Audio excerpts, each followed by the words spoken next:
Vamos descobrir se você tem TDAH. Comece direcionando sua atenção para o ponto verde que está piscando no centro.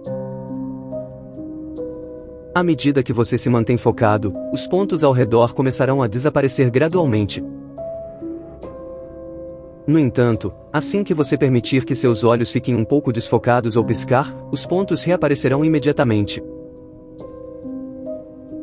Se você consegue fazer apenas 1 ou 2 pontos desaparecerem, isso indica que é difícil para você se concentrar e que você se distrai facilmente. Nesse caso, você pode ter TDAH. Por outro lado, se você consegue fazer todos os pontos desaparecerem, então você possui uma capacidade de atenção normal. Apenas uma minoria conseguirá fazer todos os pontos desaparecerem por mais de 5 segundos.